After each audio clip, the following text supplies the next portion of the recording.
আলহামদুলিল্লাহ, এই পর্যায়ে আমাদের সামনে বক্তব্য রাখবেন হেফাজতে ইসলাম বাংলাদেশ রাজশাহী মহানগরের সহ দাওয়া বিষয়ক সম্পাদক হাফেজ মাওলানা তানভীর আক্তার তোকে সংক্ষিপ্তভাবে বক্তব্য রাখার জন্য অনুরোধ করছি।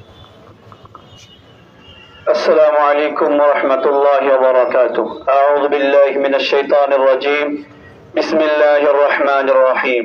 ইন্নাদ দীনা ইনদাল্লাহিল ইসলাম। দুঃখের সাথে বলছি, আজকে আমাদেরকে এই জায়গায় ৯৬% মুসলমানের দেশে এই পরিস্থিতিতে আমাদেরকে দাঁড়িয়ে মানববন্ধন বা প্রতিবাদ সমাবেশ করতে হচ্ছে। যে বাংলাদেশে আমরা বলি ৯৬% আমরা মুসলমান, সেই বাংলাদেশে আজ পর্যন্ত আমরা কাদিয়ানীকে কাফের বলে ঘোষণা আজ পর্যন্ত দিতে পারে নাই। সেই কাদিয়ানীকে আজ পর্যন্ত ঘোষণা না দিতে পারার আগেই আরেকটি বাতিল ফিরকা হিজবুত তাওহীদ মাথা চারা দিয়ে উঠেছে। তারা মনে করেছিল রাজশাহীর আলেম ওলামা, রাজশাহীর তাওহীদি জনতা চুপ মেরে আছে, তারা হয়তো তাদের সামনে দাঁড় হবে না। কিন্তু আমরা প্রমাণ করেছি যে আমরা কোনো বাতিলের সামনে আপোষ করতে রাজি নয়। কথা বলে ঠিক কিনা?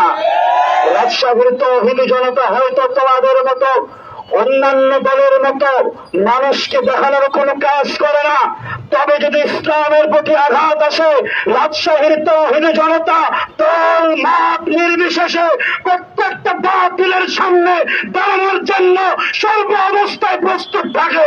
কথা বলেন ঠিক কিনা? মুসলমান ভাইরা আমার, আজকে যখন আমরা ফেসবুকে পোস্ট করেছিলাম যে আমরা তাদের এই আজকের এই আয়োজনকে বানচাল করব, লম্বা একটা ইতিহাস দেখছি তাদের দলের একজন লিখেছে যে আমরাই প্রকৃত ধর্ম প্রচার করি, তোমরাই ব্রিটিশের দেয়া ইসলাম প্রচার করো। আমরাই নাকি ব্রিটিশের শিক্ষা দেয়া ইসলাম প্রচার করছি। তারা বলল যে তোমরা যদি ৫ জন আসো আমরা ৫০০ জন আসবো, তোমরা যদি ৫০০ জন আসো আমরা ৫০০০ আসবো। আমাদের ৫০০০ আসার প্রয়োজন নাই, আমরা আমাদের অতীত জানি। আমাদের ৩১৩ যদি তোমাদের ৫০০০কে প্রতিহত করার জন্য সদা সর্বদা প্রস্তুত আছে। কথা বলেন ঠিক কিনা? এই জনতা আমার আবারও আপনাদের কাছে শুনতে চাই, ওই রাজশাহীর জমিনে কোনো বাতিল যদি মাথা ধরা দেয়, রক্ত দিতে, জীবন দিতে, মাথায় কাপড়ের কাপড় বাঁধতে কেন রাজি থাকবা? দুই হাত তুলে আল্লাহরে দেখায় দাও।